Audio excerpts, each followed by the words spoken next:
Now, Carl Banks tweets this out, and it was a quote tweet response to a dude named @DannyThomas73129.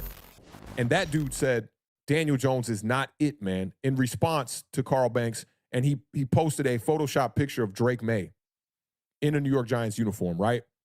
And I agree with what Carl Banks is saying to an extent, right? But this kind of tweet during this timing frustrates me because fans are going to use this as ammo to say, oh, well, you guys don't know what y'all are talking about. Look what we're getting from a former player. When Eli Manning comes out and he says, this season's kind of an anomaly for Daniel Jones, and wait till he gets healthy, and you don't commit to guys like Saquon Barkley, Dexter Lawrence, and Daniel Jones, and just throw, that game plan out the window. You got to keep adding guys around them, as Eli Manning said. I think that gives fans fuel in a losing argument, because it is clear as day for me right now that the New York Giants need to go out there and draft a quarterback in the first round.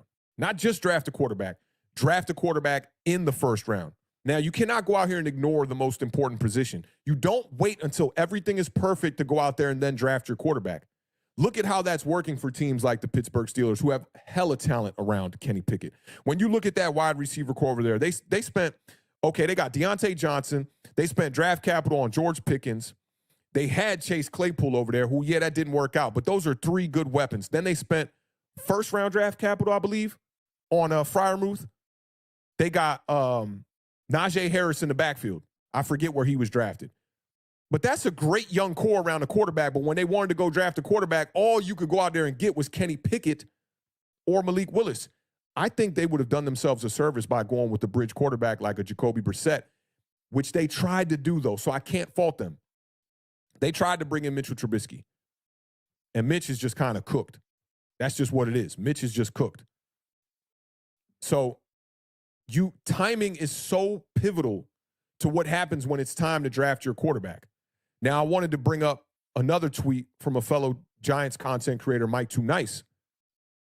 And I love that he said this. It takes guts to go out here and say stuff like this because the fan base is not going to like this. This tweet, when I looked at it, it had like 20 likes on it, but it is so facts, okay? Mike Too Nice says the people who were begging the Giants to give in to Daniel Jones's contract demands 8 months ago are now the same people saying our O-line is not good enough to draft a quarterback. And I said this on the Bleacher Report stream, right? Have the balls, just have the day balls to go out there and say, I don't want to draft a quarterback this year.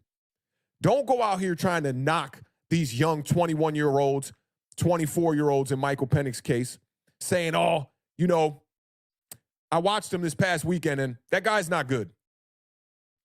You don't even take the time to study these guys' tape or none of that stuff. You literally watch one game where the guy underperforms and go, he's not it. And you're using that as a way to vouch for the quarterback that is on the roster right now. I think that is low. I think that is pathetic. I think that's about as pathetic as what the New York Giants have fielded out there on the field this year and sitting at 2-8. Why not just stand on it, 10 toes down, and just say, look, I want Daniel Jones to succeed in this offense and I want him to win.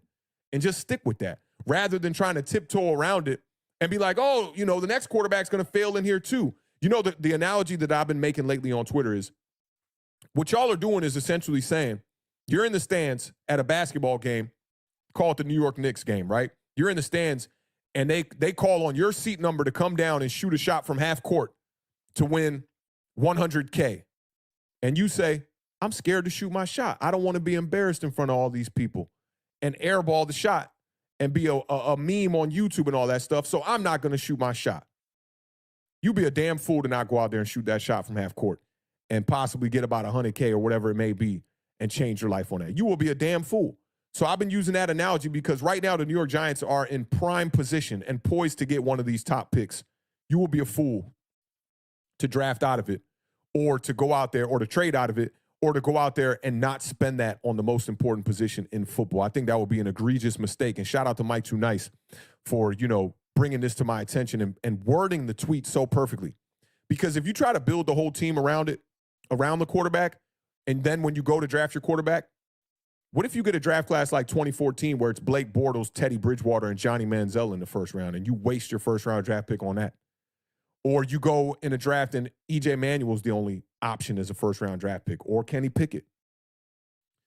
the fan base is going to be in the same position and being angry with players aging when you don't have the quarterback on the roster.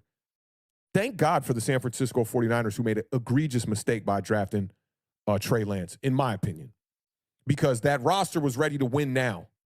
And they went out there and they spent all that draft capital, 2 first rounds, and traded their first rounders. So 3 first rounders for a project quarterback who did not have experience on the collegiate level. It was a big, big mistake. My man Diggy said this on his stream earlier today. He said, would you rather have an elite offensive line with an average quarterback, or would you rather have an elite quarterback with an average offensive line? I'm taking the average offensive line and the elite quarterback 100 times out of 100. And I think at this point in time, all Giants fans know that Daniel Jones is not an elite quarterback. And the talent on this offensive line is not as bad as everybody makes it out to seem. The injuries is what really derailed our season, y'all. You had injuries to Andrew Thomas, JMS, Ben Bredesen, Evan Neal, Joshua Ezedu, Saquon Barkley dealing with injuries. Darren Waller dealing with injuries. Okay? Tyrod Taylor comes in, he gets hurt. But even when this team was healthy, Daniel Jones regressed. When they gave him the keys and said, hey, this is a big boy offense, we want you to run it, he couldn't run it. And Tyrod Taylor came in here and showed you that he was more capable of running this offense in this particular season than Daniel Jones was. We have a bookend left tackle in Andrew Thomas. Not many teams out there have a bookend left tackle and are struggling with their offensive line play. That's a fact, y'all.